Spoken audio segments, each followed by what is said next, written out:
si vous vous intéressez à la question de la transition de genre, vous pouvez regarder le film de Audiard, Emilia Pérez. Dans ce film, c'est l'histoire d'un narcotrafiquant mexicain qui décide de changer de sexe, de changer de genre et de changer d'identité. Il nous informe sur la part inconsciente de la transition. Le film est une vraie mine d'or pour ceux qui s'intéressent à ce sujet, mais je m'arrêterai sur quelques points qui m'ont paru intéressants parce que si peu étudiés, si peu abordés par les discours plus militants ou plus idéologiques. Et pourtant, la psychanalyse nous permet, à chaque fois que nous rencontrons des patients dans des idées de transition, qui opèrent une transition ou qui la fantasment, de mieux nous repérer. Alors, il y a souvent ce terme de transition, qui est un mot magique, une opération magique, qui consisterait, par la grâce de ce mot-là, à passer d'un genre à un autre. Or, le film nous montre bien toute la complexité de cette opération, toutes les complexités médicales, chirurgicales, qui ont trait à cette opération, ces opérations, parce qu'elles sont plurielles, si longues, si coûteuses et si incertaines. Elles se bouclent toujours sur l'opération du miroir. Très bien montré dans le film. Après une vaginoplastie, le narcotrafiquant découvre son vagin. Il en est, et du coup elle, en est heureuse, très heureuse. Cliniquement, nous savons que c'est souvent le cas, mais pas toujours, qu'il y a certains cas où la personne, se découvrant dans le miroir, a ce sentiment d'étrangeté qu'elle élabore pas comme étant la sienne. Et donc, le corps reste une chair étrangère, inintégrable par le patient. Et ça, c'est quand les transitions se passent mal. On pourrait dire que même si, dans le miroir, il y a une reconnaissance, une jubilation, Aha-Erlebnis, disait Lacan dans un de ses textes fameux, une jubilation à se trouver dans le miroir, à se découvrir dans le miroir étant soi-même. Mais cette phase est incomplète. Il faut toujours que l'autre atteste, l'autre reconnaisse notre reconnaissance à travers lui. Et comment ça se passe dans ce film ? Bien, c'est fait d'une manière belle. C'est fait au travers de la meilleure des manières, et je dirais la seule manière dont une transition peut prétendre arriver à un certain accomplissement. C'est par la rencontre avec le sexe. C'est dans la rencontre de la sexualité que les choses sont possibles. Dans le film, Emilia Pérez rencontre donc une femme. Emilia Pérez ne change pas son choix d'objet sexuel. Il ou elle continue d'aimer les femmes, d'ailleurs quitte à en devenir une. Mais il continue d'aimer les femmes et elle les aime au point de tomber amoureuse. Et c'est un moment de révélation pour ce personnage qui découvre la possibilité d'aimer. Et dans le film, la passion amoureuse nous prend aux tripes, nous étonne, et nous voyons que par l'amour, enfin, il y a une possibilité pour Pérez de devenir une femme par le physique de l'autre.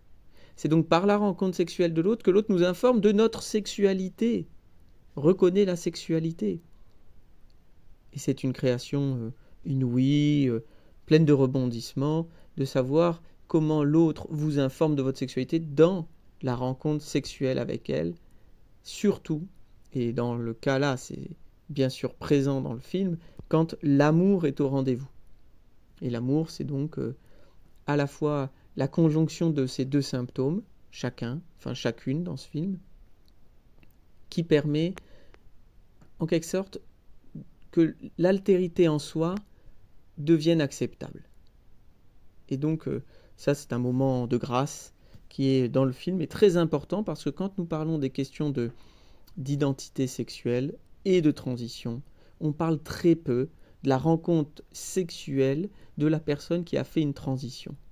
Et pourtant, ça me semble être un moment absolument déterminant pour, non pas l'achèvement, car rien n'est achevé, mais pour l'assomption concrète d'une transition. Mais ce tableau, qui pourrait presque qualifier un achèvement, je dis presque parce que reste quelque chose qui est là encore dans le film très présent et qui est central pour la question de la transition. Emilia Pérez, que fait-elle quand elle fait cette transition? Elle fait mourir l'homme narcotrafiquant qui s'appelle Juan Manitas del Monte, qui va disparaître. Il est mort officiellement. On trouve un cadavre, c'est lui. Le nom meurt. Il y a donc, pour devenir Emilia Pérez, la nécessité de faire mourir le nom de Juan Manitas. La transition, c'est aussi la mort du nom. C'est ce que les personnes qui font une transition appellent un dead name. Le mot d'avant ne doit plus être utilisé parce qu'il est mort. Donc il y a un meurtre sur le nom. Et ce que nous savons en psychanalyse, c'est que le nom, même mort, et surtout mort, a peut-être plus d'importance que lorsqu'il est vivant, ou qu'il est porté par un vivant.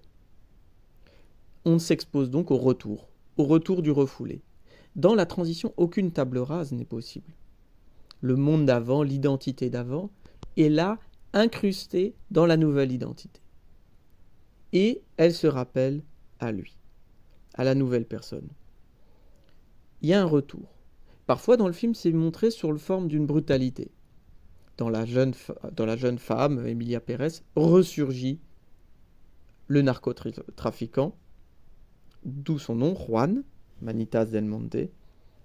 Et en particulier, ce retour se fait quand la paternité, puisque le narcotrafiquant est père et adopte quasiment ses enfants en étant la femme Emilia Pérez, quand sa paternité est mise en cause, est contestée ou n'est pas reconnue, ressurgit la violence.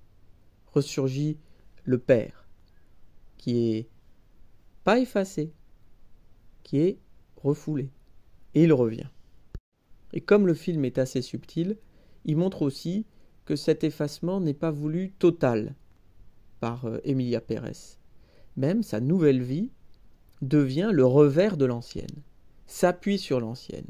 Vient cette idée, puisqu'elle crée une sorte de fondation pour reconnaître les crimes commis par les narcotrafiquants, et surtout, rendre les corps des disparus. Autant son corps a disparu, le sien, le corps du narcotrafiquant, disparu dans celui de la femme, autant elle fera ressurgir les corps des disparus. Il a donc fallu que son corps disparaisse pour que d'autres ressurgissent. Et cette opération lui donne un nouveau nom, un nom populaire. Elle se fait un nom dans la société, comme elle s'était fait un nom comme narcotrafiquant. Ici, elle se fait un nom comme sainte. Le film joue bien tout ça. Il montre bien ce jeu entre les deux identités.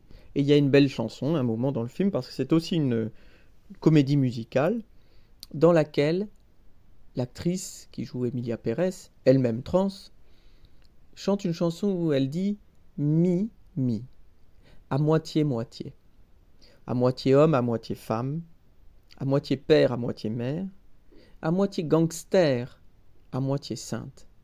Et cela nous montre quelque chose comme, dans la transition, ce qui est assumé, ce n'est pas le passage d'un genre à l'autre, c'est de vivre le passage permanent d'un genre à l'autre, la présence permanente d'un genre et de l'autre.